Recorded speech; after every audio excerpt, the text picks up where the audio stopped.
Você está pronto para receber a palavra de Deus? Ok? Hoje eu vou ser a pregadora. Vamos orar antes de começar. Deus tem uma palavra para você. Você está pronto para isso?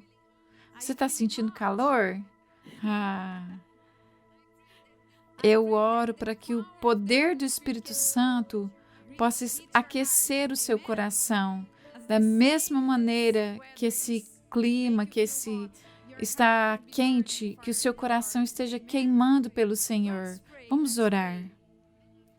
Querido Jesus, nós te agradecemos por esse tempo, agradecemos por estarmos aqui juntos neste lugar, como corpo de Cristo, e nós oramos para que o Senhor possa falar conosco, que o Teu Espírito Santo nos ajude a entender a Tua palavra e nos ajude a viver de tal maneira que possamos glorificar o Teu nome. Eu abençoo meus irmãos e irmãs, abençoo todas as crianças neste lugar e oro, Senhor, para que o Senhor possa trazer paz ao nosso coração e nos ajude a ouvir e entender o que o Senhor vai falar conosco hoje. Em nome de Jesus eu oro e eu te agradeço. Amém. Amém. Hoje eu gostaria de falar sobre jardinagem espiritual. Quem aqui gosta de cuidar do jardim? Você gosta? Você gosta de flores? Josias ama, sim. Eu também amo jardinagem, mas o Márcio é o melhor lá em casa. Eu aprecio tudo que ele faz. Mas quem aqui já plantou uma videira ou qualquer planta que precisa de uma treliça? Você sabe o que é uma treliça? É como um suporte que você coloca para que as plantas possam crescer em volta e aí elas podem florescer ou produzir frutos. Porque se você tem, por exemplo, uma videira e você não dá uma treliça para ela crescer, como que você vai colher boas uvas? Você pode colher umas uvas boas se elas estiverem no chão? Não, precisa estar em cima, precisa crescer, e aí ali você vai ter uvas limpas, bonitas, mas se está no chão, não cresce direito. E Jesus disse em João 15:5, vamos ler juntos, todos juntos, vamos lá. Eu sou a videira, vocês são os ramos. Se você permanecer em mim e eu em você, você dará muito fruto. Além de mim, você não pode fazer nada. Diga ao seu irmão, a sua irmã que está do seu lado, vocês é o ramo. Jesus o que Jesus é? É a videira. Então, nós precisamos de uma treliça para crescer. E da mesma maneira, nós precisamos de uma estrutura para crescer e chamamos essa estrutura, alguns autores chamam essa estrutura de regra da vida. E essa palavra vem do grego, então ela se liga à palavra treliça. Então, essas duas palavras, regra e treliça, vêm do mesma regra, porque isso fala de uma estrutura que ajuda a planta a crescer. E algumas vezes, quando a gente ouve essa palavra regra, a gente começa a pensar em coisas bem restritas e às vezes a gente pensa que é algo difícil, mas eu quero te chamar a atenção, não é algo pesado, mas eu estou falando de uma estrutura para nós crescerem. Porque sem essa estrutura não tem como a gente ter todo o nosso potencial. Precisamos disso para crescer na nossa vida espiritual. Isso vai mudando à medida que a gente vai descobrindo. Algumas pessoas precisam de mais estrutura, outras precisam de menos, outras precisam de uma área maior de estrutura. Mas eu quero te dar aqui um entendimento primeiro, antes da gente entrar na parte prática. Então, o título da palavra de hoje é Regra da Vida. Vamos aprender como construir uma treliça para nós podermos crescer na sua vida espiritual, na vida emocional. Isso é muito importante para você entender.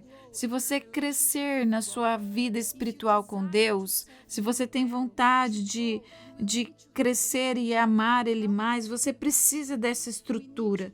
Precisamos combinar práticas espirituais que vai nos ajudar a crescer e bons hábitos para que possamos ter uma fé forte. Nós, como cristãos, somos chamados para copiar Jesus, para viver como Ele. Ele é nosso modelo.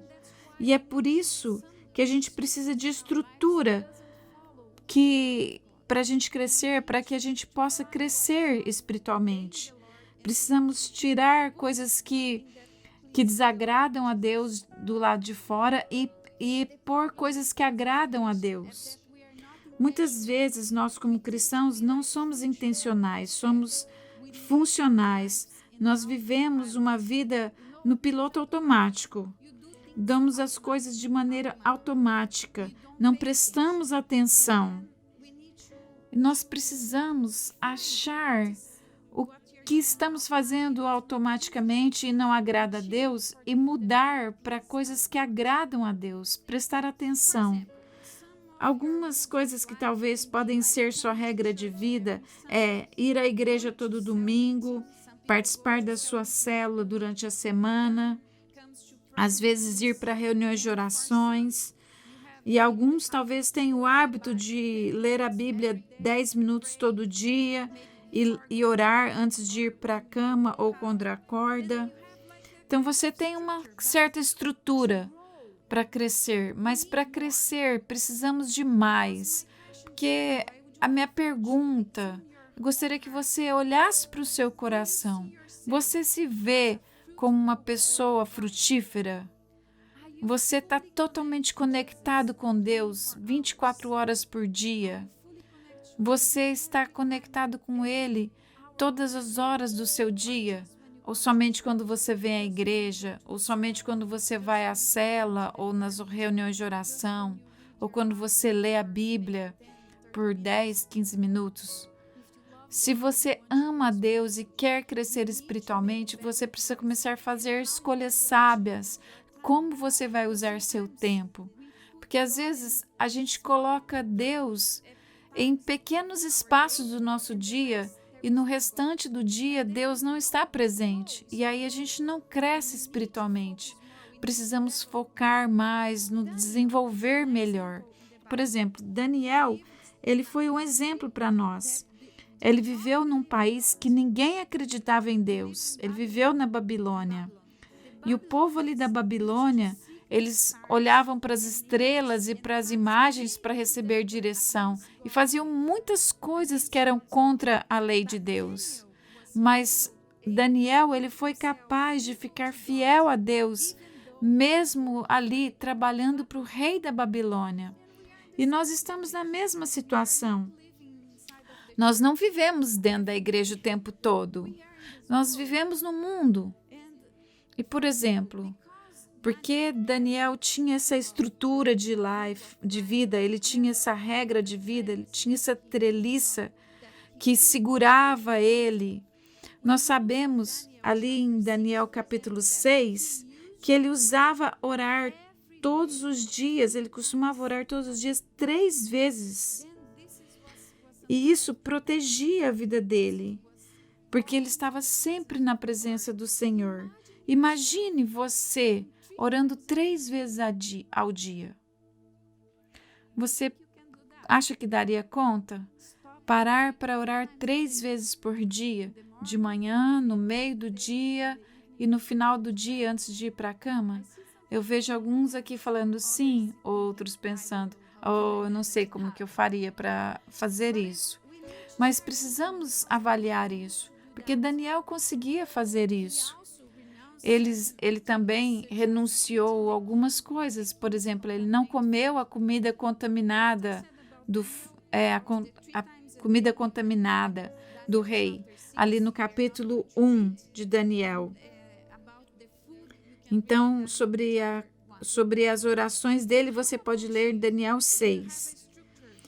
E você tem essa estrutura, você tem essa treliça na sua vida. Um outro exemplo maravilhoso é o povo de Deus ali no livro de Atos. Vamos ler Atos 2, 46 e 47.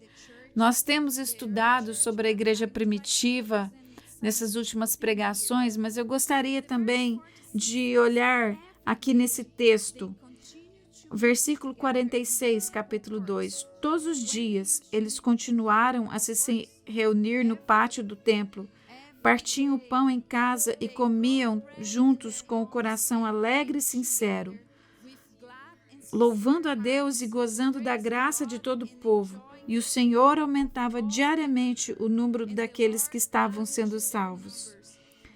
Eles costumavam se reunir diariamente para orar, adorar. A gente vê ali que eles faziam isso todos os dias. E alguns estudiosos dizem que eles faziam isso 3 vezes ao dia. A igreja primitiva costumava ir ao templo 3 vezes ao dia. E você, quantas vezes você vem à igreja? Alguns vão dizer, eu vou uma vez, outros falam 2 vezes na semana. Mas aquele povo ia à igreja 3 vezes ao dia para buscar ao Senhor. E depois disso, eles iam, trabalhavam, mas a vida deles estava ao redor de Deus o tempo todo. E por isso que eles cresceram na fé deles. E aí, quando a perseguição veio, o que aconteceu com aquele povo? Eles negaram ao Senhor? Não. Por que não? Porque eles tinham uma fé muito forte. Eles buscavam o Senhor constantemente. Eles eram muito focados na fé deles. Eles estavam crescendo fortemente. Eles tinham bons hábitos. E esses hábitos fortaleceram ele. E aí, quando a perseguição veio, eles não negaram ao Senhor. E hoje em dia, os cristãos têm um relacionamento muito fraco, muito raso com Deus, porque eles só confiam no culto de domingo, nas reuniões de cela, e muitos são bebês espirituais, esperando da comida que os líderes vão dar para eles. Precisamos acordar, igreja. Porque cada um de nós vamos ter que prestar contas a Deus. Vamos ter que falar para o Senhor, diante de Deus, o que fizemos da nossa vida. Você produziu algum fruto para o Senhor? Não espere produzir frutos vindo só na igreja no domingo. Isso não é a única comida que você pode receber. Você pode crescer, receber alimento espiritual todos os dias, se você tiver uma estrutura na sua vida. Amém? Precisamos parar de ser bebês espirituais. Então, por que a gente precisa construir essa treliça? Porque quando a gente faz isso, estabelece regras na nossa vida, o que acontece? Não são regras restritas que vão ficar apertando, vão ficar nos fazendo religiosos. Se estabelecemos novos hábitos e fortalecemos os bons que já temos, toda a nossa vida vai melhorar. E na literatura cristã, temos muitos autores que falam sobre a regra da vida. E alguns deles dividiram em 4 categorias. Vamos olhar então na primeira categoria, que é oração ou vida devocional. Imagina que você tem 4 pilares que são a sua estrutura, que é a sua treliça.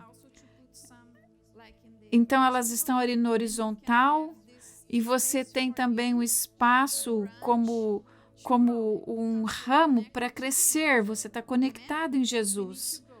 Então você precisa subir nessa treliça.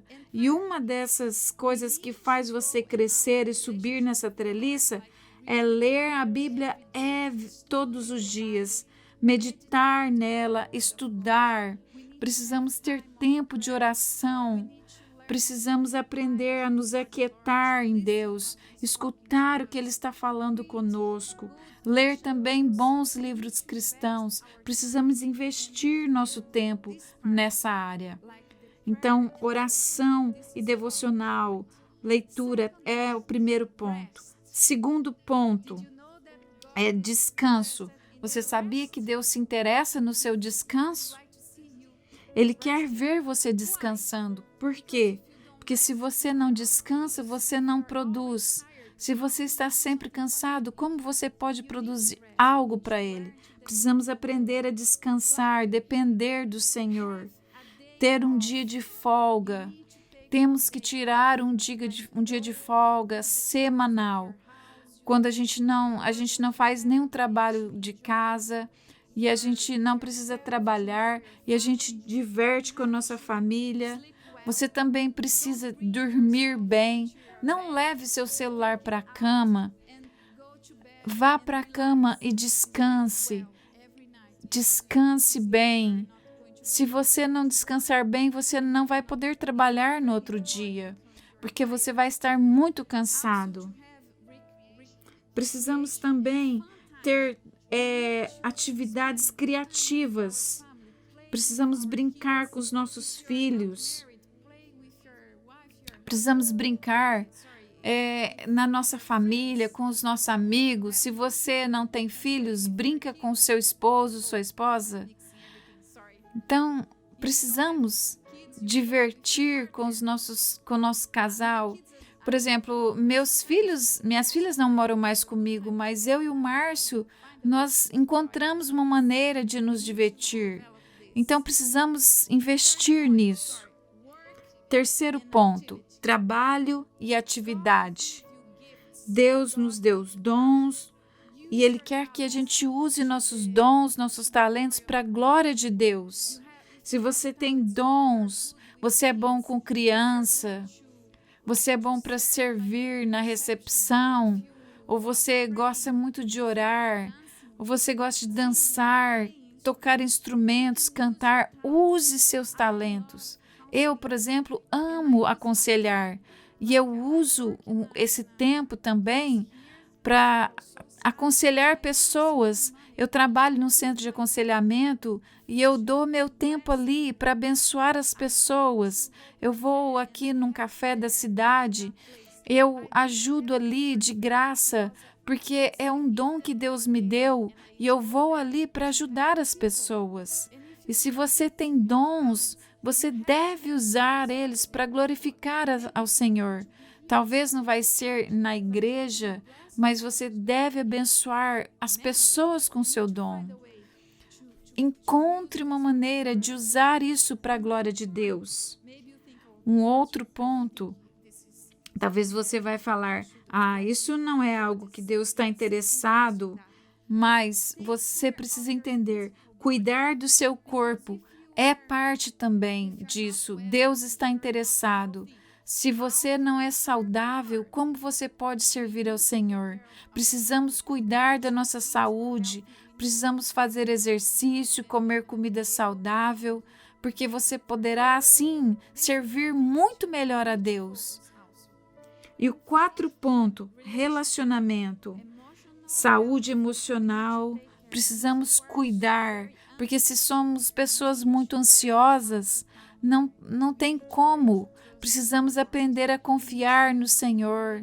Precisamos investir também na nossa família, nos nossos amigos, passar tempos com Ele. Todas essas áreas nós temos que trabalhar. Talvez você vai dizer, pastora, meu tempo com família é maravilhoso, mas meu tempo de oração não está bom. Então você trabalha nessa área. Talvez você vai dizer, minha saúde física não está boa. Então, invista nisso. Olhe que área você precisa trabalhar e invista. Precisamos trabalhar. Talvez um trabalha numa área, outro em outra. Amém? Alguma coisa que às vezes nos dificulta mudar são os hábitos ruins. Você tem hábitos ruins? Sim? Todos nós temos hábitos ruins. E como mudar um hábito ruim? Como melhorar isso? Como fazer isso melhor? Talvez a sua regra de vida, a sua treliça não está bem forte porque você fica voltando nos hábitos ruins. E eu gostaria de usar uma parte agora dessa palavra para te explicar algo que talvez vai ajudar a sua mente a mudar. Porque quando a gente não entende algumas coisas, a gente mantém andando nesse lugar errado. Então, vamos entender aqui como um hábito funciona. O hábito é um processo automático, é um comportamento automático, é algo que a gente faz sem pensar.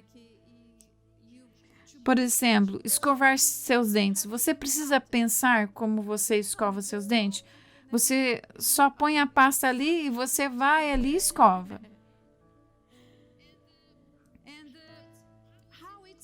Então, como que nasce um hábito? É um processo no nosso hábito. Eu vou tentar explicar de maneira bem simples. É algo que ele tem um círculo de três fases. Então, a primeira fase é o gatilho ou uma sugestão. Então, pode ser uma sensação, um lugar, uma pessoa, uma palavra ou até um som. Por exemplo, você escuta ali o som de uma mensagem, o clim. O que você faz quando você ouve isso? Desculpa? Você checa. E aí, depois que você checa, o que você faz? Talvez você responde. Você põe seu telefone de lado rapidinho? Não. Por quê? Você se tornou uma pessoa viciada. E eles já te pegaram. Porque eles sabem como que um hábito funciona. Então, para você entender, o gatilho para você pegar no telefone é o barulhinho. E aí vem a rotina. Porque você tem um prazer de ler ali. Te dá uma sensação de distração, de relaxamento, porque você está fazendo algo e você vai para outra coisa. E isso se torna uma recompensa. O prazer de se sentir distraído, isso te dá uma recompensa e aí você fica ali às vezes horas. Então tem o gatilho, depois a rotina, que pode ser física, mental ou emocional, e depois a recompensa. Então aqui temos 3 pontos. O gatilho. Então, às vezes, vem uma sensação, por exemplo, você está com fome, aí você vai para a cozinha, você abre a geladeira e você pega. Às vezes você sente um cheiro, vai no supermercado e você sente o cheiro ali de pão, você vai lá e pega. E depois você pensa, mas eu não preciso desse pão.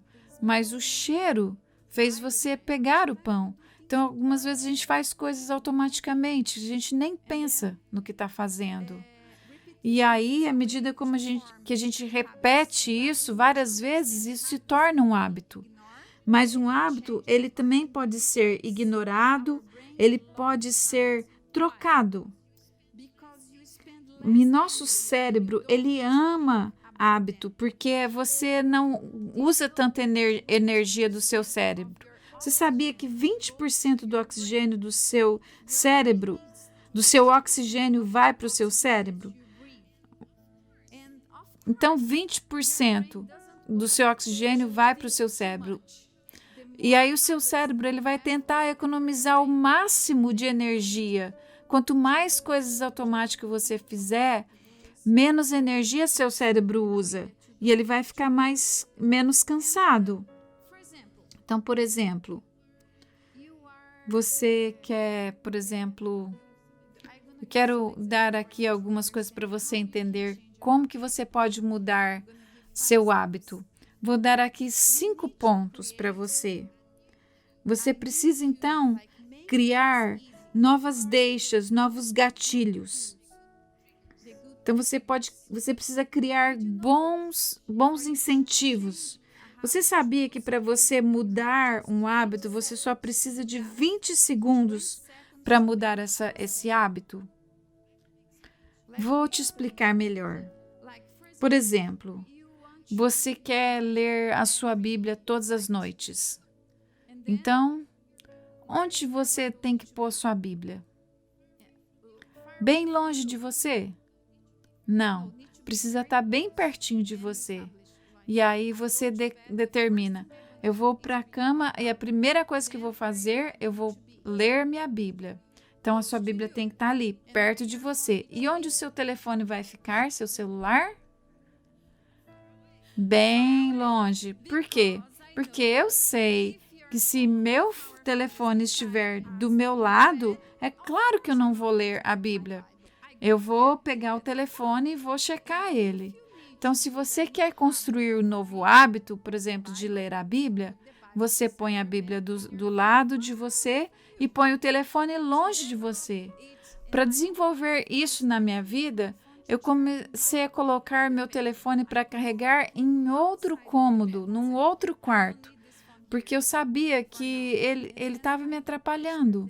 E aí eu comecei a desenvolver o hábito de ler antes de dormir. Por exemplo, você quer fazer exercício de manhã cedo, o que você faz? Então, antes de você ir para a cama, você já deixa as roupas de ginástica pertinho da sua cama. E aí, quando você acorda, a primeira coisa que você vê, as suas roupas de fazer exercício. E você lembra para você mesmo, eu decidi que eu vou fazer exercício. E aí você vai. Por exemplo, você quer mudar o hábito de alimentação, você quer comer saudável. O que você vai fazer? Você vai comprar um monte de comida gordurosa? Não.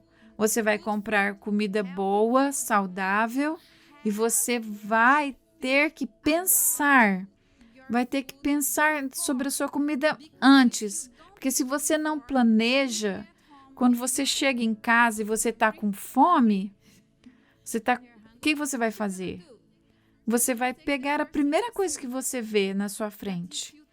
Mas se você pensou antes, você planejou, você chega em casa e aí você vai ver frutas ali, salada, e você vai comer aquilo lá porque você já preparou antes. Então você tem que se organizar. Faça as coisas de maneira fácil. Amém? Então, segundo ponto, desenvolva uma rotina. Faça isso várias vezes, até que isso se torne um hábito. Então, se você quer ler, você coloca a Bíblia ali do lado. Você quer fazer exercício, todos os dias você põe a roupa ali do seu lado. Se você quer comer saudável, se prepare todos os dias, compre, faça. Então, isso tem que ser algo constante. Porque se você não fizer isso, você não vai desenvolver um novo hábito. Por exemplo, se você quer ler livros, alguns podem falar, minha atenção é muito pequena para focar. Então, comece a ler pelo menos 10 minutos todos os dias. E aí você vai começar a ter prazer na leitura. E aos poucos você vai aumentando o tempo. Ponto 3. Não deixe a recompensa apenas para o fim. Se você está fazendo dieta, não se recompense apenas quando perder todo o peso. Você tem que se recompensar, talvez toda semana ou todos os dias. Então, se você está fazendo exercício, você pode se premiar Talvez eu vou assistir um filme mais tarde, ou eu vou, por exemplo, vou encontrar com alguém. Encontre algo que vai te recompensar, porque sem recompensa, a gente não consegue estabelecer um novo hábito. Se você não recompensa, você para logo. A recompensa é muito importante. Se você não tem o prazer, isso se torna como algo, como um castigo. Então, se você quer fazer exercícios, você tem que encontrar algo que você gosta. Eu, por exemplo, prefiro fazer exercícios ao invés de correr. E aí eu comecei fazendo aos poucos e agora eu tenho prazer. Então a gente tem que encontrar prazer nos novos hábitos, tem que haver uma recompensa que é o prazer. E a Bíblia, ela fala muito sobre recompensa. Vamos ler Salmo 1, versículo 1. Bem-aventurado é aquele que não anda no caminho dos ímpios, ou não fica no caminho dos pecadores, ou se assenta na roda dos escarnecedores, mas ele tem prazer, repete comigo, prazer, na lei do Senhor, e nela medita de dia e noite. Então tem que haver prazer nas coisas do Senhor. Temos que encontrar esse prazer. E isso tem que ser a recompensa que nos motiva todos os dias. Jesus falou em João 14,6: Eu sou o caminho, a verdade e a vida. Ninguém vem ao Pai exceto por mim. Por que eu estou te falando desse versículo? Porque quando a gente anda com Jesus, Ele é o caminho. E à medida que caminhamos, vamos ter esse prazer de andar com Ele. Porque às vezes a gente pensa, minha recompensa será só lá no céu. Não, a sua recompensa é todos os dias. Porque Jesus é o caminho, Ele está andando com você. Ele anda contigo. Também em Mateus 6,6, Jesus disse, quando você orar, entra no teu quarto, fecha a porta e ora para o teu pai, que você não vê. E o seu pai, que vê o que você faz no secreto, o que ele vai fazer? Ele vai te recompensar. Amém? Existe uma recompensa na oração. É tão bom quando vamos à presença do Senhor. Ou algumas vezes a gente fala, eu tenho que orar, o pastor falou que eu tenho que orar. Mas quando você entra lá, você ajoelha, você começa a receber essa recompensa. Tente, você verá. Então, quando estamos nesse processo de mudar hábitos, é bom a gente falar para outras pessoas. Então, outro ponto, se comprometa com um grupo de pessoas. Quando nós damos conta para as pessoas do que estamos fazendo, aí vai ter uma ajuda. Porque se eu falo só para mim mesmo, eu vou falar, ninguém sabe que eu estou fazendo dieta, ninguém sabe que eu quero ler mais, então ninguém vai nem me lembrar. Eu posso parar a hora que eu quiser, mas se eu conto para alguém, essa pessoa vai me ajudar, ela vai falar para você, e aí, como que está a sua dieta? Parabéns! Você está tendo problema? Como eu posso te ajudar? Então, para quem você vai prestar contas? Talvez pode ser para o seu discipulador, seu líder, seus pais, um amigo próximo, ou se você faz terapia, pode ser o seu terapeuta. Alguém que você conhece e confia. Amém? Ponto 5.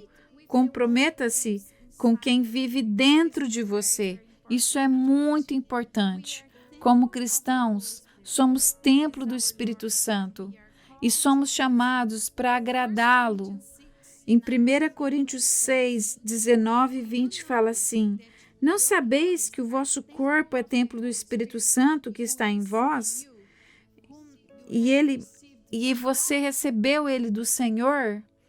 Você não pertence a você mesmo. Você foi comprado por um preço. Então, honre ao Senhor com o seu corpo. O Senhor vive em você. O Espírito Santo habita em você.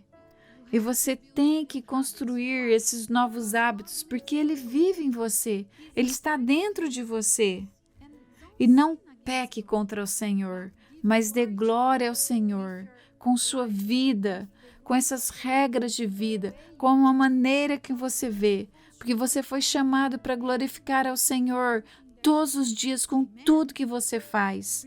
Lembre-se, a regra de vida, a treliça, ela é um suporte para que possamos crescer e produzirmos bons frutos. E quais são esses bons frutos? É o fruto do Espírito, que está ali em Gálatas 5, 22 a 25.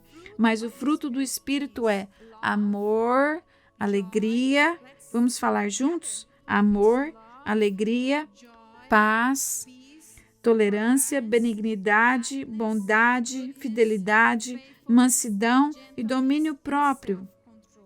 Contra essas coisas não há lei. Aqueles que pertencem ao Senhor Jesus crucificaram a carne com suas paixões e desejos. Então, se vivemos pelo Espírito, vamos continuar andando no Espírito. Queridos, precisamos entender, estamos quase terminando. Precisamos lembrar que para ter essa estrutura, essa regra de vida, isso vai nos ajudar. Somos os galhos e Jesus, Ele é a videira. Precisamos estar conectados às raízes que é Jesus. Se estamos conectados ali, vamos produzir bons frutos. Mas se não existe uma conexão, não vamos produzir frutos. E quais são os frutos que você vai produzir? Você vai produzir o fruto do Espírito. Você vai produzir isso na sua vida. Mas o que você precisa fazer? Você precisa trabalhar no seu estilo de vida, nas suas regras de vida. Você precisa encontrar maneira de trazer você mais próximo ao Senhor. E eu já falei, mas eu quero repetir. Precisamos trabalhar na nossa vida espiritual, lendo a palavra, orando. Precisamos trabalhar nos nossos relacionamentos com as pessoas. Precisamos usar nossos dons. E precisamos aprender a descansar. Porque se não fizermos e não trabalhamos em todas essas áreas, nossa vida será desbalanceada e não vamos produzir bons frutos. Imagine, você pode ser uma pessoa que lê muito, que está sempre lendo a Bíblia, mas você está sempre cansado. E aí você se torna uma pessoa rabugenta, reclamona, porque você está sempre cansada, sua mente está cansada. Então, se você não tem bom relacionamento com a família, você também está desbalanceado. Precisamos colocar Deus em todas as áreas da nossa vida. E à medida que trabalhamos assim, vamos poder produzir os frutos do Espírito. Amém? Então, aqui tem umas dicas finais. Ouça os desejos do seu coração quando você for discernir a sua regra. Porque Deus sempre fala conosco e vai nos mostrar qual área você precisa trabalhar mais. Talvez seja área espiritual, talvez seja de relacionamento. Não tente trabalhar nessas 4 áreas de uma vez. Você vai precisar ir de passo a passo. Tenha certeza que quando você for trabalhar nessas áreas, que seja algo que te alegre, que te traz prazer. Vá em micropassos. Não faça isso algo impossível de fazer. E dê a si mesmo graça para experimentar. Tente e descubra como você pode se ligar ao Senhor Jesus para que Ele seja o seu ajudador. Encontre o equilíbrio. Rejeite o perfeccionismo e coisas que vão te esmagar, vão ser um peso para você. Descubra que estrutura você precisa mais. Algumas pessoas precisam de mais estrutura, outras precisam de menos. Eu quero ler aqui para você um pequeno testemunho de uma moça chamada Débora. Ao longo dos anos, também lutei com quantidade de estrutura para construir uma regra. Pessoas que eu respeitava tinham regras bem detalhadas. Eles me falavam que se eu não levantar todos os dias 6:30 da manhã e orar por 30 minutos, eu não vou conseguir ter um bom dia.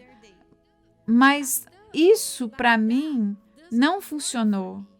Isso me fazia sentir uma pessoa cheia de regrinhas. Se tornou uma obrigação e não era uma bênção para mim. E aí eu descobri que para mim mesma, meu tempo de oração, ele não tinha que ser fixo num único horário. E isso para mim se tornou algo maravilhoso. Essa mulher, ela queria estar na presença de Deus, mas, por favor, não siga o meu caminho, descubra o seu caminho. Qual será a melhor estrutura para você crescer? Porque cada um de nós fomos chamados para crescer espiritualmente, fomos chamados para produzir frutos para o Senhor. Isso é a nossa responsabilidade, mas temos que descobrir o que funciona melhor para nós. E antes de terminar, eu quero mostrar essa pequena imagem da treliça. Você está vendo a imagem ali? Ela tem uma estrutura. E se a treliça não está bem montada, não tem como a planta crescer e dar frutos. Lembre-se, essa estrutura tem que ser diária. Se você só ora na segunda-feira, por exemplo, se isso é a sua vida, você acha que os seus ramos vão se estruturar? Se você põe em estrutura e tira, isso não vai fazer com que a sua vida espiritual cresça. Então, vamos nos colocar de pé agora. Vamos começar a orar. E eu gostaria que você começasse a refletir na sua própria vida. Feche os seus olhos. Como tem sido sua vida devocional? O tempo que você investe lendo a Bíblia, orando, meditando, como tem sido isso? Precisa mudar? Você precisa de investir mais tempo nessa área? Peça ao Senhor, me ajude, Pai, me ajude a organizar meu tempo. Decida, eu vou fazer. Lembre-se, são 20 segundos para a gente mudar hábitos. Às vezes a gente espera tanto, mas a gente precisa ter decisões e fazer. Não espere. Outro ponto para você refletir. Você tem tido tempo de descanso? Você tem dias de folga? Você dorme bem? Você brinca com sua família? Ponto 3. Você investe nos seus dons para abençoar o corpo de Cristo? Você cuida da sua saúde física? E como está seu relacionamento com família, com você mesmo, com sua saúde emocional? Todas essas áreas, todos esses pontos são estruturas que precisam estar bem firmes, porque se você não estiver firme nessas estruturas, você nunca vai produzir frutos saudáveis. Imagina uma videira crescendo sem uma treliça. O que vai acontecer com os frutos dela? Eles serão destruídos ou eles nunca vão crescer de maneira saudáveis. Se você está se sentindo preso, amarrado, eu gostaria de te convidar a orar. Comece a dizer: Senhor, eu tenho áreas na minha vida que eu não consigo mudar, tem hábitos que eu não consigo mudar. Comece a falar com o Senhor. Peça a Ele: Senhor, me ajude. Eu quero crescer mais na tua presença. Eu quero estar mais, ó Deus, com uma estrutura mais firme. Me ajude nas áreas que eu não sou forte. Me ajude com as coisas que eu não estou crescendo. Me ajude onde eu estou preso. Vem, Senhor. Vem sobre os meus irmãos e irmãs agora. Toca na vida deles. Ajude-os, Senhor, nas fraquezas deles. Ajuda eles a se lembrarem dessa palavra e que eles possam ter novos hábitos, fazer decisões diferentes. Ajude o Senhor a estar mais próximo da sua família, a valorizar sua família, usar os dons, os talentos que eles têm para a tua glória, Senhor, e não os escondê-los. Ajude-os a descansar também na tua presença. Ajude o Senhor a estarem mais próximos do Senhor quando eles oram, quando eles leem a palavra. Eles realmente passarem tempo na sua presença, não uma vida de correria, mas que eles possam, Senhor, encontrar essa recompensa quando eles forem à sua presença, quando eles entrarem no quarto deles e fecharem a porta, que eles possam experimentar essa recompensa. Eu oro para os meus irmãos e irmãs, que eles possam encontrar esse prazer, que eles possam se alegrar e estar com o Senhor. Em nome de Jesus, Espírito Santo, ajude-nos a lembrar que o Senhor mora, que o Senhor habita em nós e queremos fazer tudo para a tua glória. Ajude-nos a lembrar que fomos chamados para ser uma cópia de Jesus e andar nessa terra como Jesus andou. Ajuda-nos a lembrar, Senhor, que temos o Senhor em nós, que vai nos guiar em cada passo da nossa vida. Obrigado, Senhor. Eu abençoo meus irmãos e irmãs e eu declaro uma semana abençoada para cada família que está aqui hoje. Abençoa o Senhor e os guia em nome de Jesus. Amém. Amém? Por favor, não perca a sua célula essas semanas. Eu vou enviar aos líderes para eles te entregarem uma folha essa semana e aí você vai poder planejar melhor essa regra de vida para você. Então, não perca a sua reunião de célula. Deus te abençoe e diga olá para os seus irmãos e irmãs que estão aqui hoje. Deus te abençoe em nome de Jesus. Amém.